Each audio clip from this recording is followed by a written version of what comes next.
And now it's time to welcome our guests to go further into the reshuffle. What do these ministries mean? And it is time to introduce Witold Orłowski from Witold University. Good to have you on the program. Hello, good afternoon. Okay, so we've already heard now there's 4 ministers here. We're looking at culture, state assets. We're looking at also economic development and technology. Now, we heard from our previous reporter that 2 of these names were a surprise. So tell us a bit more about this. Why the surprise, and what is Donald Tusk signaling with this? Well, it's difficult for me to answer this question because it's not such a surprise for me. I happen partly because of my own activities. I know both of those 2 surprise names. Mr. Jaworowski was secretary of the Economic Council of the Prime Minister 9 years ago. I used to be a member of this council, so I know him. He was Secretary of State in the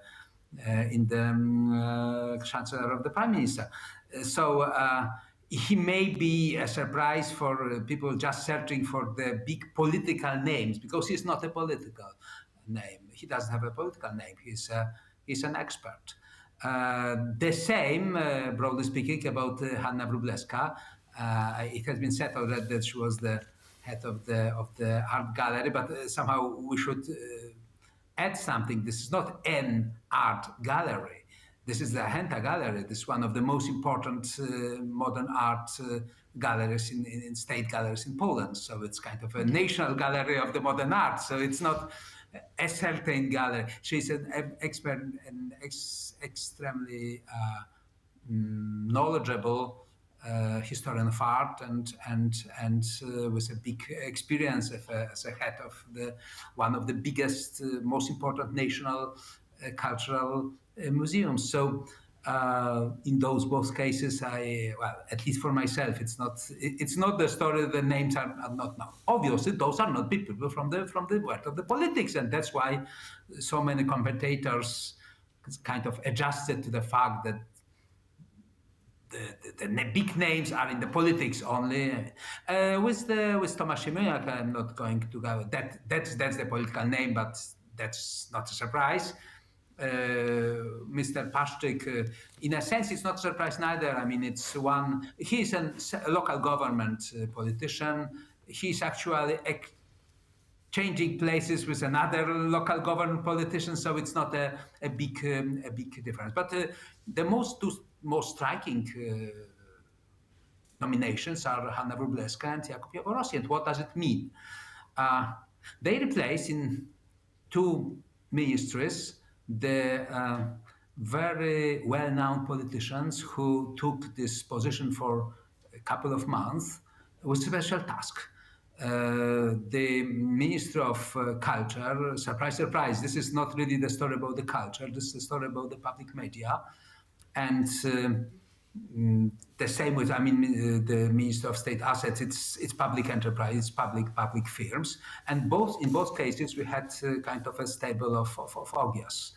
A dramatically difficult situation with the public media changed into the propaganda tube of the previous government, and the state assets changed into kind of a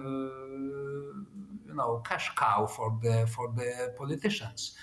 So the 2 ministers that were politicians, per se, Mr. Sienkiewicz and Mr. Budka, very closely linked to Mr. Tusk, but as a political activist, as members of the parties, his long-term collaborators, they were given simply a task. So you mentioned that there was a specific task, and these ministers from the very beginning were chosen in order to fulfill this task. And this leads me to my next question. Was that change actually introduced based on performance, or was it because of the upcoming EU parliamentary elections? No, I guess both at the same time.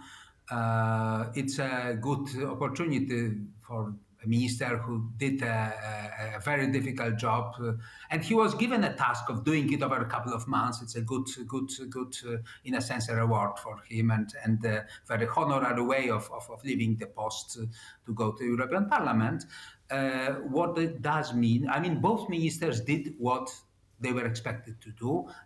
Probably Mr. Sienkiewicz, who was the Minister of Culture, was even dealing with a more kind of politically difficult task, and they both did what they were expected to do. And now it seems that there is simply a time for the experts, for people. I mean, Hanna Wróblewska, we don't. I mean, she's not a politician, because the Minister of Culture normally doesn't need a politician. It needs somebody who knows. You just need to be an expert. You simply need to be an expert in your field to know how to run things. Absolutely. The same with Mr. Jaworowski, who has got a beautiful career as, apart from being this member of this council, I mean, the secretary of the council of the Economic Council. I mean, he had in the top advisory firms in the world, in Boston Consulting Group. He was, sometimes he spent at the Reuters as an economic analyst and commentator, and so he has got obviously a lot of the experience, and somehow this nomination, those two nominations, mean simply it's the end of this, assault troops that were given a task of first of all of storming a fortress. Now we are coming back to normality. So once the Minister of Culture should deal with the culture, not with the fighting the misuse of the public media. That has been achieved. I mean, what was the task for Mr. Sienkiewicz has been achieved. What was the task for Mr. Budka was, well, at least to some degree achieved. I mean, there were changes of the supervisory boards and of the management of the biggest state-owned companies. This is mainly the task of the minister as the representing the owner of the companies. And now it's a time for the normal administration of the culture. I mean, helping the culture to develop and helping the state assets to bring the yields as the assets should bring. Right. Just very briefly at the end, because I'm curious of, you said this has been achieved in terms of this Ministry of Culture. It is now time for someone who's truly an expert, as Claudia had also said, that's what's required. Do you think that's going to reflect potentially in future other ministries, the same sort of metric? Well, probably, although I must say that both ministries were considered, I said the stables of August. Both ministries, the culture and the state assets, were considered probably the most, the fields, the areas that needed the most of this radical change. In many other ministries, there are obviously changes to be made. The Ministry of Justice is a good example. Here we do not have a change from the beginning, because in the area of the justice, of the judiciary reform and so on, we are still far away from fulfilling. I mean. And unfortunately, on that note, I'm afraid that we will have to finish this incredibly. Please, let me concentrate on economic sense of. And on that note, we will have to unfortunately finish our interview. Thank you so much for joining us. Witold Orłowski from Vistula University.